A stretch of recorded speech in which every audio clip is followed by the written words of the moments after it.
Cool. So welcome everyone. Welcome to day 2 of our Rotterdam Roundups. Danny can't be with us unfortunately tonight, but we have Hassan who's joined us today. Like me, he's been joining the online press centre from the comfort of our living rooms, separate living rooms, I hasten to add. Absolutely. And we have our man in the dam who is actually in an actual press centre, live from the press centre in Rotterdam. It's Adrian. Goedenavond. So we're going to have to keep this to probably half-hour max today, because otherwise Adrian does get kicked out of the press centre at 6:30 our time. Otherwise he gets turned into I don't know, Destiny's Boot or something. And there were more songs to talk about as well. So we're probably not going to go through each song in detail as we did last night and give more of an overview of kind of what the highlights were, what the standouts were. But before we talk about the songs, because we love to talk about a press centre, Adrian, give us a flavour of what it is like backstage at the Ahoy there. Okay, well, first what I will do is give you more than a flavour. I'll spin you right round. One second. I need to put my mask on.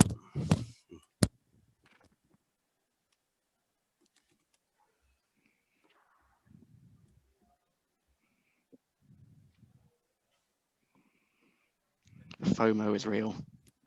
It brings back memories when we were there. Remember, Alasdair? Oh, those are the days. 2019. It does look like any other press centre. Yes. I have never really been in a press centre before, but it is much like a very big hall. Someone said today a bit of a school exam hall. I think maybe it was you, Hass, or I'm not sure. And it is kind of that vibe. I think the last time I came to Ahoy, this was actually a tennis court, but now it's a big room with lots of tables. And I took some pictures, which I will share with you in a second.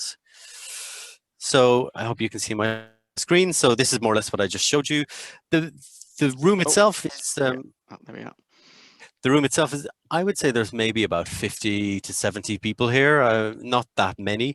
Occasionally you see people from the production saunter through, saunter is maybe the wrong word, stroll through. And for example, I saw Sietze Bakker, the executive producer, earlier today.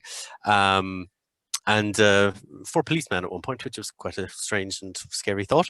But it's not super busy, but there is a little bit of a buzz. So when something exciting happens, like when the 5 Albinas, or Albina, I'm not sure, appeared on screen, there was a cheer, there's applause for performances and so on. I approve of the carpets, actually. Very nice, the blue and white squares. Well, alongside the carpet, there is a lot of this branding, which is actually not the Eurovision branding as such, but it's the city branding. So you see this in several places throughout Rotterdam, at least today I have. I'll share more about this later in the week when I get a chance to explore a bit more of Rotterdam. But there's some Eurovision bean bags. There's this tiny house. You might have seen it as I spun you around. This is the so-called tiny house, which will appear in the postcards, so with sort of memorabilia and belongings from each of the artists. So I think this, I'm guessing, this punching bag might be Benny Christo's. The Australian rules top, I'm assuming, is Montaigne, but we don't know for sure. These are some terrible photographs of some meet and greets. This is Aidan from Israel and Elena from Cyprus. They're going ahead. I would say there's probably 20 to 30 people max in each one, all socially distanced, of course. Everyone here has had a test to come in the morning, at least within the last 48 hours. And you wear a mask all the time as you're moving around. When you sit at the desk like I am now, you don't need to wear your mask. But today I was at a desk by myself, and there was nobody really within like 8 meters of me for most of the day. They're all quite far away from me. This is the table. It's got some nice Eurovision branding. I'm sort of struggling to take some nice pictures of this place, but there we go. Every table has this lovely bucket of sanitizer wipes. What every Eurovision needs is a bucket of sanitizer wipes. You joke they'll be on eBay soon, eBay sanitizer wipes. No, they're not branded, so I don't know if they will. And what I was happy to discover is they do sell wine. So I had a glass of wine about an hour ago, and they had to, in fact, open up the bottle just for me.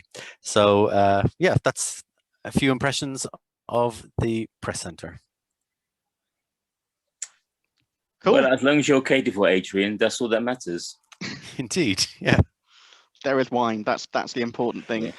So, well, today we had the remainder of semi-final one. We had more songs taking part yesterday than we had today than yesterday. A few of the favourites today. There was Malta. There was Cyprus.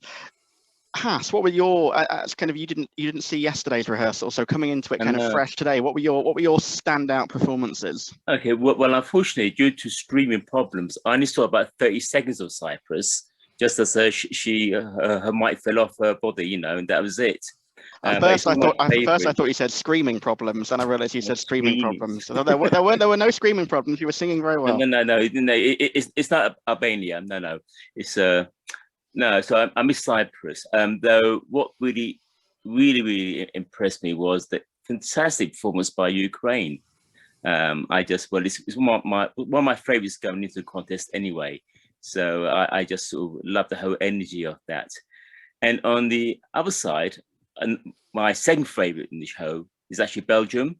And that's completely different act. There's very more subdued and more simple stage and everything. And those two performances were absolutely superb. Other than that, I really want Malta to do well, but I didn't like the first rehearsals. I think there was a lot missing there.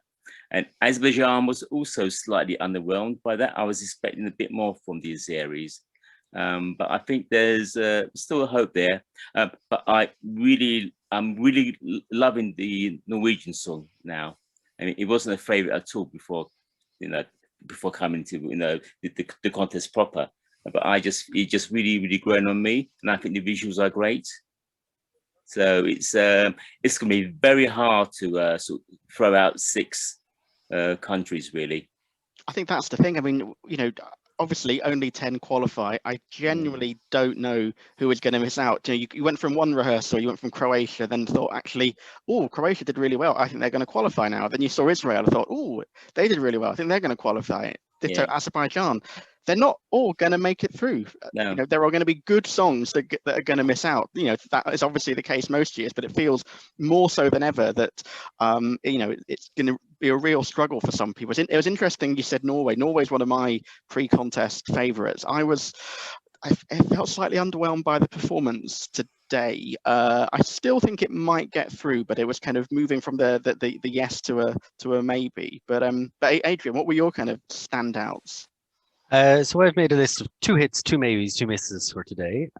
My hits for today were Cyprus and El Diablo. I think that song gives you everything that you expect in a good way. It's red, black, white. There's dancing, there's hip wiggling, there's hair flicking, there's everything that you might expect from that performance. And I think it sells itself really, really well. And the other hit I wrote, but maybe this is slightly biased, is Elaine's high notes. She definitely hits those high notes, and they also feel a little bit more part of the package in the live performance than maybe they did in the video, where they just sort of came out of nowhere. In the performance, I think they sort of fit a little bit better. For me, the 2 standouts, I'm actually agreeing with Hass on this one, Ukraine and Belgium. Ukraine was just absolutely amazing. I mean, it's chaotic energy for 3 minutes on stage. I mean, it starts, it hits you, and it just keeps going, getting more and more bonkers. But it's almost mesmerizing in its performance. And what is so good about the Ukrainian performance is that contrast. You've got so much going on stage. You've got the sort of the trees, a bit of a forest. The visuals are incredible. There's hands being waved. There's people running. And in all the midst of this is the very, very stern singer, mildly terrifying singer from Go A, just singing intensely at you. And it's just, the whole thing just really hooks you. I'm so glad I got Ukraine on a good each way bet a few weeks ago.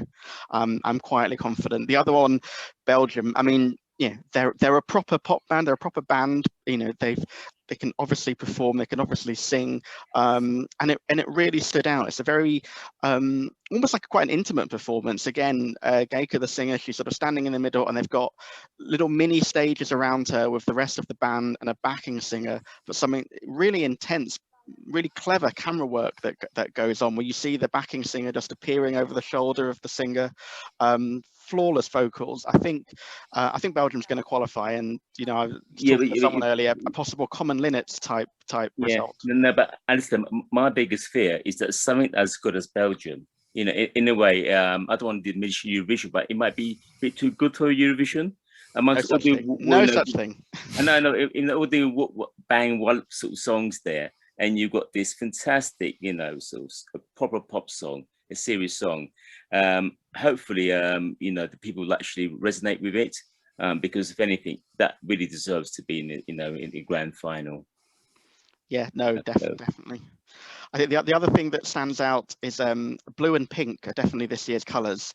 And I've just realised as I'm saying that I'm wearing a pink top and blue jeans, so I'm obviously very on brand. So I'm pink and white.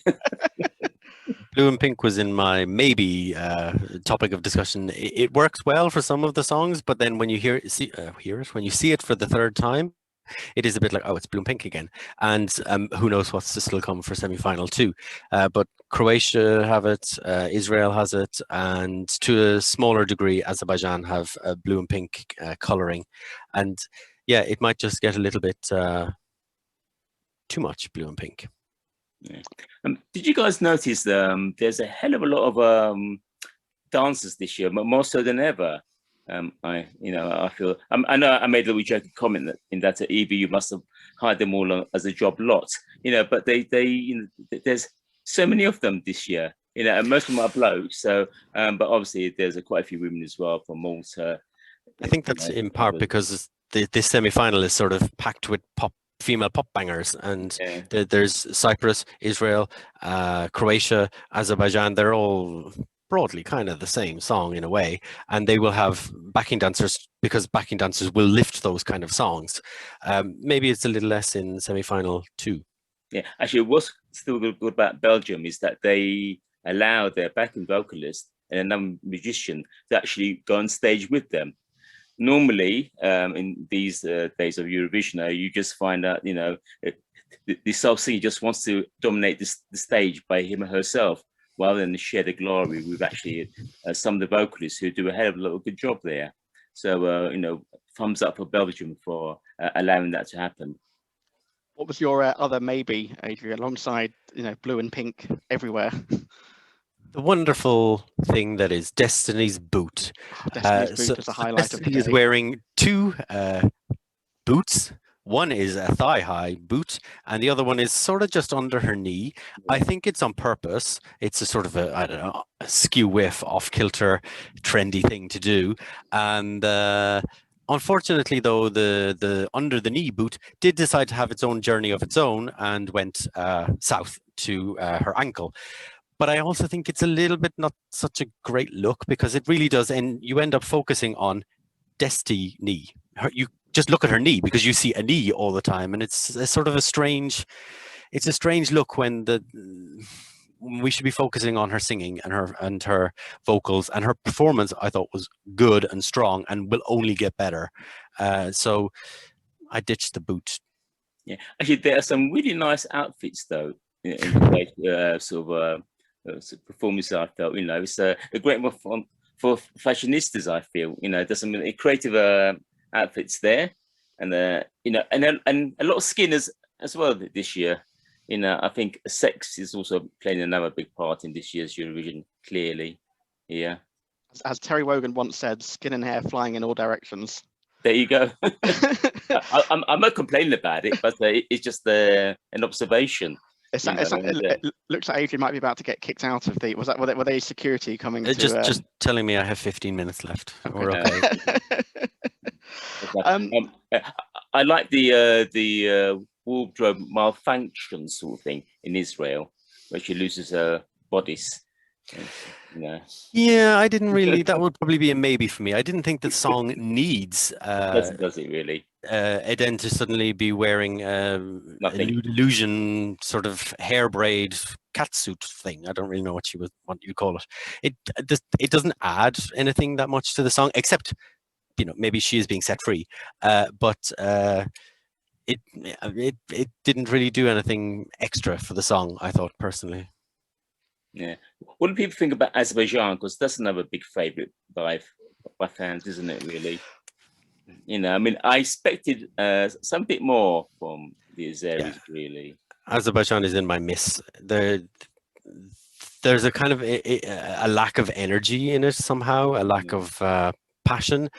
It also makes no sense. She's singing about Mata Hari, who has nothing to do with the Middle East at all. Mata Hari was a Dutch woman from the north of the Netherlands, from Leeuwarden. She has no Asian heritage in any way, shape, or form. Her name is vaguely sounds exotic, but it makes no sense. And there's a bit where there's an asp at one point going, and I was like, that's just Cleopatra from last year. No, yeah, that's always they just had to find another female in history and a strong woman to actually connect it with the Cleopatra sort of bits of a song. You know, Mata Hari, I guess, filled that brief. You know, she was a super spy, well known in history. Well, maybe not by people much younger than me, but they could have gone with Nefertiti, Boudica, so many different ones. There you go.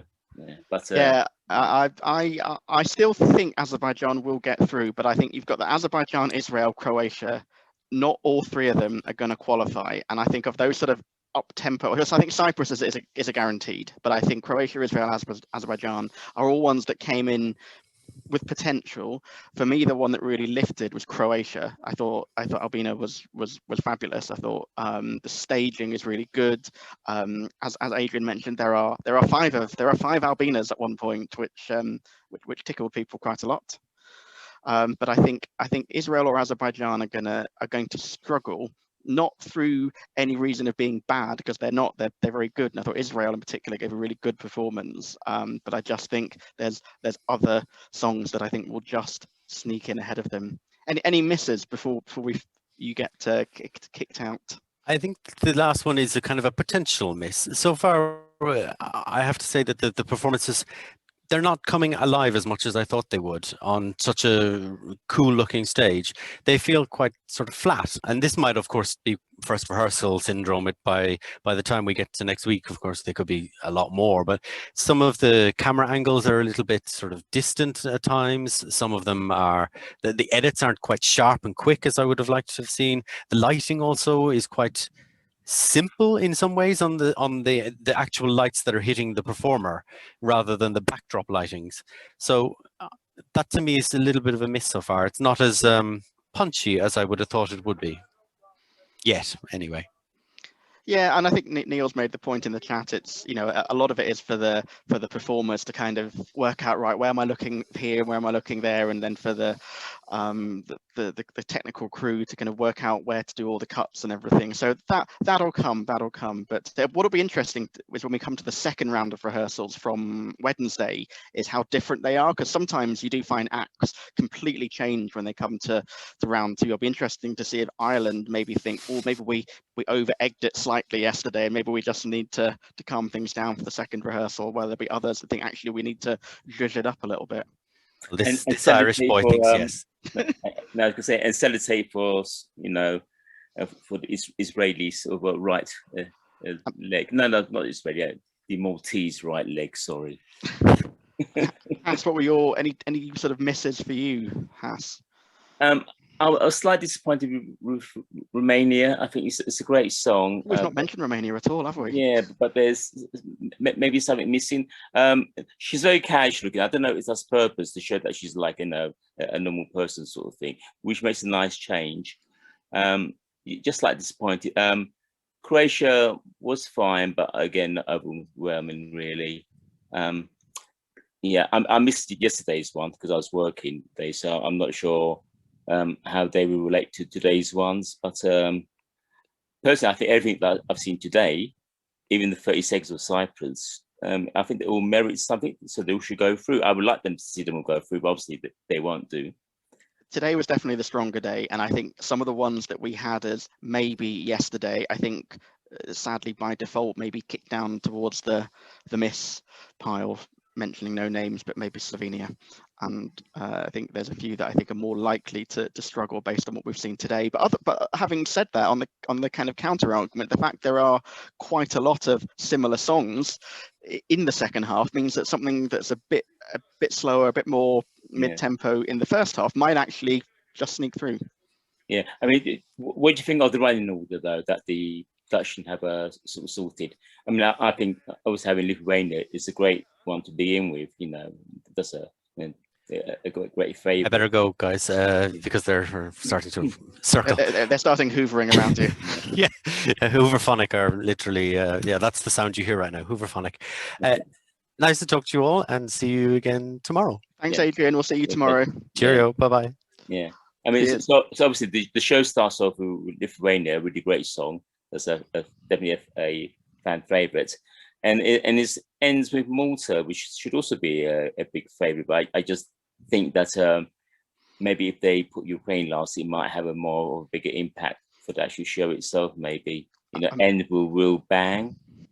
Yeah, I think if Ukraine do qualify, and I'm pretty certain they will, I think Ukraine's going to get a pretty plum draw in the final, because that is going to stand out. And I'd love to go back to Kiev. You know, yeah, 75p for a beer. Well, I've been back there twice, and I've enjoyed both shows. So definitely, Kiev is a great city. Maybe we'll be in Odessa then next time. Well, you never know, but yeah. But so far, I've been really impressed by first rehearsal so far. Remember, these are first rehearsals, and as we've seen over the years, first rehearsals never go right. You know, and so you know, there's always hope for any country to really improve and just get better by the second ones, really. Cool. So we'll wrap up the sort of the recorded bit there. We'll probably keep the Zoom on for another 10 minutes or so if people want to have a chat and a natter. But we'll be back tomorrow at 6, and tomorrow we get underway with semi-final 2, which has some of my favourites. Although they're all in the second half of semi-final 2, so I'll have to wait one more day for those.